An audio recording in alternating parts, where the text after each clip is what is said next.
Pesquisas recentes apontam que plataformas de streaming têm dominado o tráfego móvel mundial, e ainda que o isolamento social, onde uma quantidade maior de pessoas tem estado em casa, expande ainda mais o alcance dessas plataformas. Dessa maneira, tornou-se necessário viabilizar o fluxo de dados nas redes de computadores. Um mecanismo possível é o uso de protocolos como o Protocolo de Transferência de Hipertexto, o HTTP, que possibilita que pacotes multimídias maiores sejam transmitidos na rede. O streaming adaptativo dinâmico sobre HTTP, o MPEG-10, é uma tecnologia para entrega de dados multimídia através do streaming adaptativo. Dessa forma, um mesmo conteúdo pode ser visualizado em diferentes qualidades que, por exemplo, variam com a largura de banda do usuário.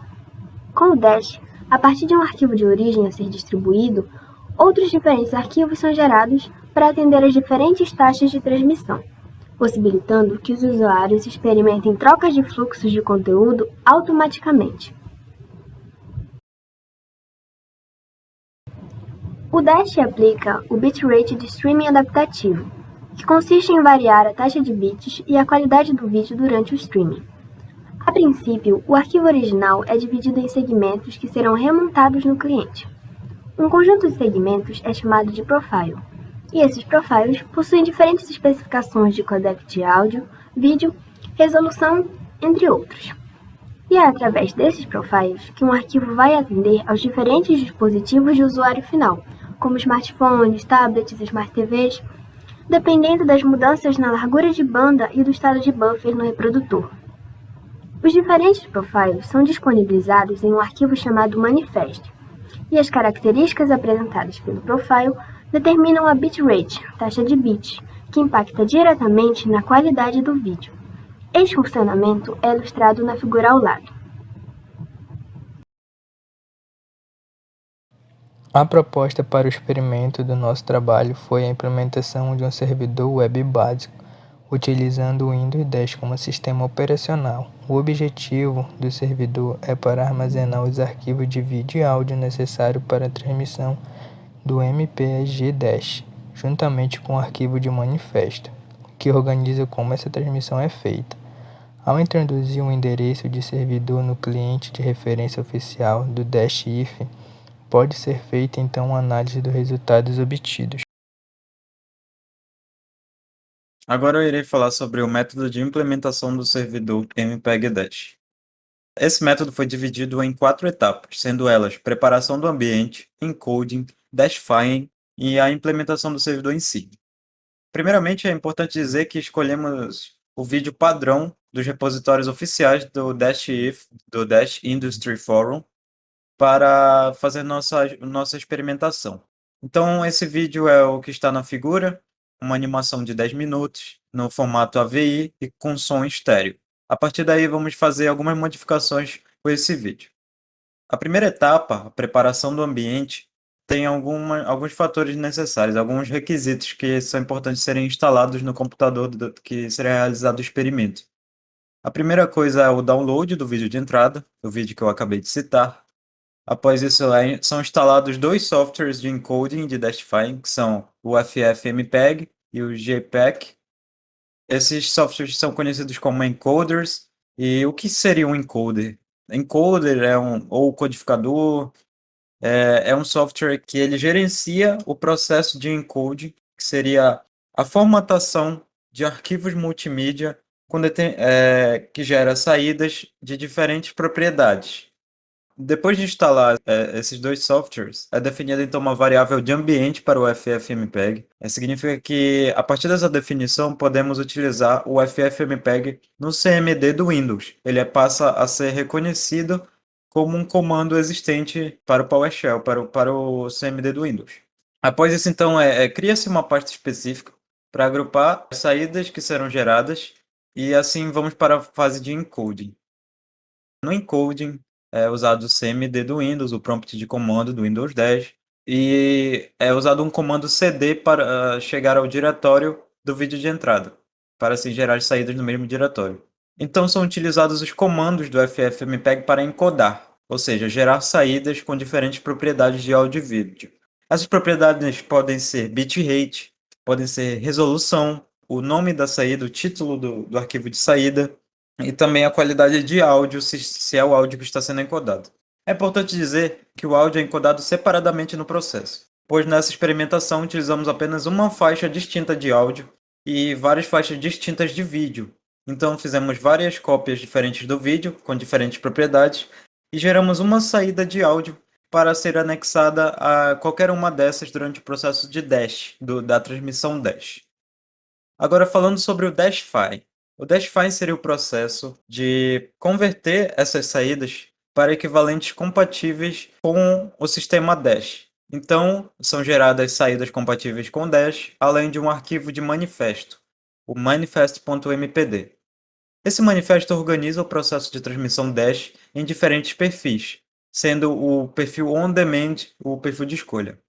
No caso, esses perfis seriam como algoritmos de organização dessas transições entre os arquivos durante o Dash, e on-demand seria um perfil mais próximo de serviços on-demand, como Netflix, como Prime Video e outros serviços de streaming de vídeo. Por fim, a implementação do servidor é feita por meio de um servidor básico IIS, Internet Information Services, que pode ser ativado nas configurações avançadas do Windows.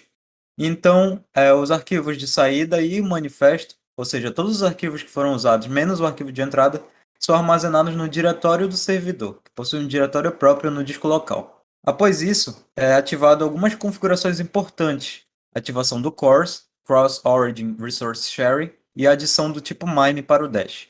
O CORS seria uma configuração que habilitaria o compartilhamento de arquivos com sites externos, para que esses sites pudessem utilizar o arquivo de manifesto e os arquivos de vídeo. E o tipo MIME seria uma configuração para habilitar que o Windows reconhecesse a extensão do arquivo de manifesto, o arquivo .mpd, para que assim pudesse ser feito o reconhecimento e o compartilhamento desse mesmo arquivo. Por fim, é liberada a porta 80 no gateway padrão do roteador para ser utilizado no experimento. Então, o endereço desse servidor será então colocado no Reference Client, e assim poderemos fazer o experimento assistindo o vídeo com a tecnologia Dash. Bom, agora eu irei falar um pouco mais sobre a análise em si do projeto. Primeiro vamos começar pelo ambiente de simulação. Bem, nosso ambiente ele é constituído por um celular Android 11 e um notebook utilizando o Windows 10 como sistema operacional. Ambos dispositivos eles encontram-se em redes distintas, justamente por conta de como nossa proposta é desenvolver algo relacionado ao MPEG Dash. Essa é uma técnica bastante adaptativa, ou seja, a qualidade da rede em questão vai influenciar no desenvolvimento. Bom, continuando, nós também utilizamos o site MediaPM EdgeSwitch.net, que vai nos proporcionar justamente as métricas para os parâmetros de reprodução do vídeo que estamos enviando como teste. Nessa simulação vamos então ter os seguintes parâmetros: a latência, o bitrate e o nível de buffer e os frames perdidos. Bom, a análise em si ela vai ser composta por uma reprodução do vídeo que colocamos em nosso servidor, e a partir dele vamos obter as métricas dos parâmetros desejados.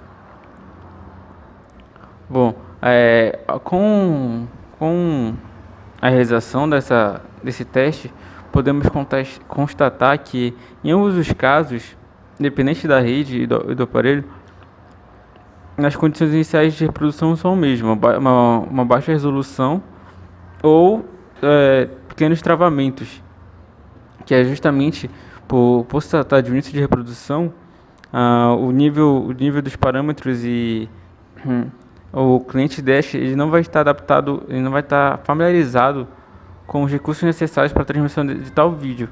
Então vai começar numa resolução um pouco mais baixa, enquanto ele está nesse processo de aprendizagem dos seguintes parâmetros, para poder que o vídeo venha se estabilizar mais à frente, que é o que acontece nos dois casos.